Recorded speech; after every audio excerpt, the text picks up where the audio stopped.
Hola, espero que se encuentren bien.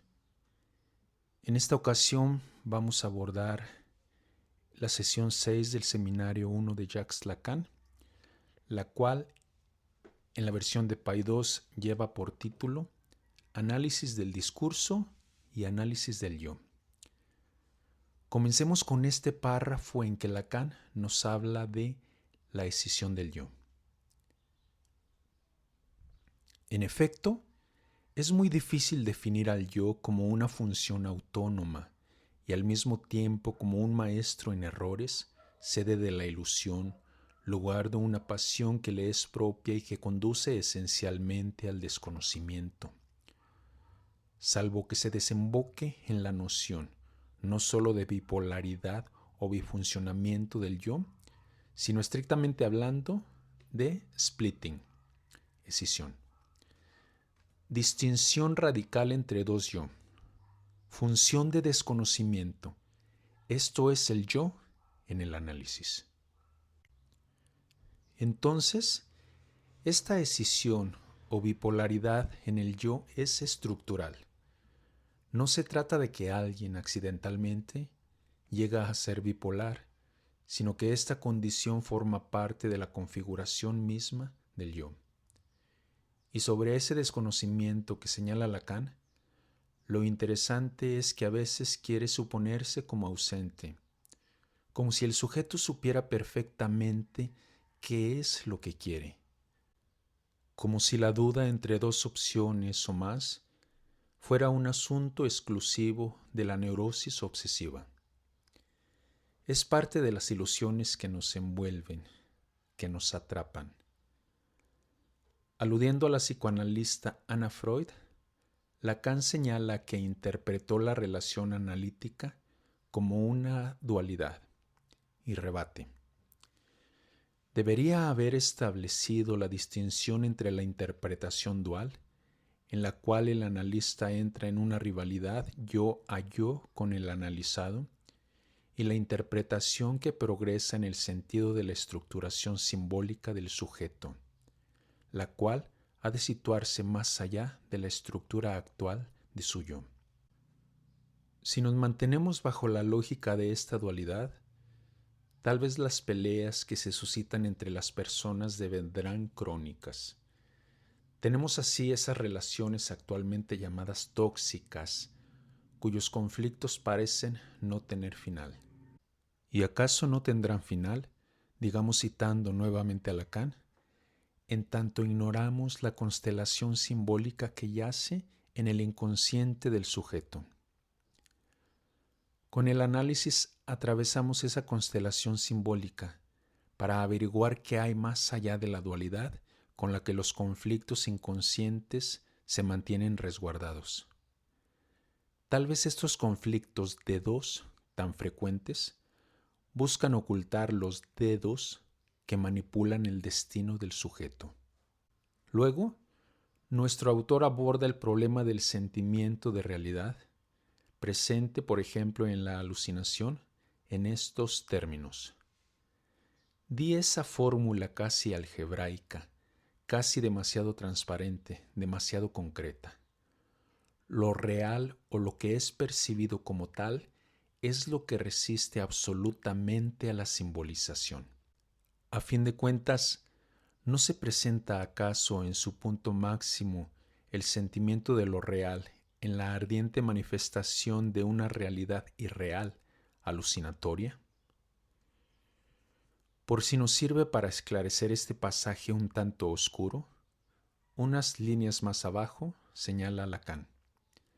La represión no puede pura y simplemente desaparecer, solo puede ser superada, en el sentido de la Aufhebung.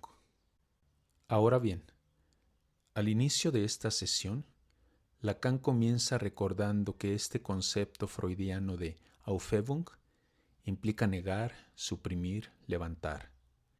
En otro texto lo ejemplifica con la cesación de la suscripción a un periódico. Se brincaría entonces al escalón de la forclusión, Verworfen, que, si me permiten esta interpretación, que en este momento me hace sentido implicaría reprimir la represión. Tómese desde luego con carácter de hipótesis. Desde esta perspectiva parecería entonces que eso, lo reprimido, no existe, o bien que no existe en tanto reprimido, sino como real. Así que lo alucinado se vivirá como algo real, como algo material o empírico. Más allá de la relación dual, de quien está presente de modo material, hay que considerar, dado que estamos hablando de relaciones simbólicas, a ese tercero que no está allí. Al respecto, sigue diciendo Lacan: Dora se identificó con su padre y esta identificación estructura su yo. La prenda del análisis no es sino reconocer qué función asume el sujeto en el orden de las relaciones simbólicas que cubre todo el campo de las relaciones humanas y cuya célula inicial es el complejo de Edipo, donde se decide la asunción del sexo.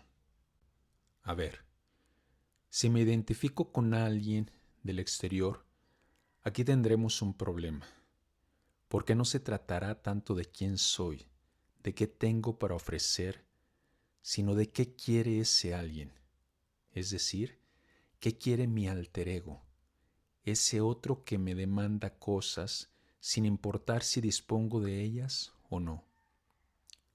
Aquí radica el origen de muchos dramas humanos, de mucho sufrimiento neurótico, en donde no tengo eso que me demandan y sin embargo quiero darlo, me siento obligado a darlo. Entonces, a la estructuración del yo hay que sumarle esa alteridad. Abandonamos el terreno de lo real o natural y, por así decirlo, caemos en el abismo de lo simbólico. Para interpretar la demanda del otro, para saber lo que quiere, tengo que poner atención, además de en sus palabras, en el tono en que las dice, en las gesticulaciones que hace mientras habla, etc. Las palabras, con Lacan, dejan de ser autónomas. Esto va llevando a una serie de malentendidos, de manera que más que de un otro con minúscula, es decir, un semejante, se da la intervención del otro con mayúscula. Así, más que atender al aquí y ahora de esa demanda en particular, se atiende a la demanda por antonomasia, la demanda del complejo de Edipo. Ese oráculo inconsciente que dicta el modo en que el sujeto habrá de comportarse, no una sola vez, sino muchas veces, como una especie de guión protagónico que habrá de repetir en el escenario de su dramática vida. Vale la pena recordar aquí las palabras que nos dejó Freud para la resolución del complejo de Edipo. En los 3 ensayos de teoría sexual menciona el deshacimiento respecto de la autoridad de los progenitores. Esto viene en el tomo 7 de las obras completas en Amor Ortu. Pero vayamos más allá de papá y mamá. Consideremos las ideas progenitoras, esas a las que nos referíamos como dictando el porvenir, el papel a representar. En el tratamiento psicoanalítico, eso se puede tambalear, se puede modificar. Se alterará esa célula inicial del complejo de Edipo que menciona Lacan, alteración que desde luego habrá de transformar la vida del sujeto.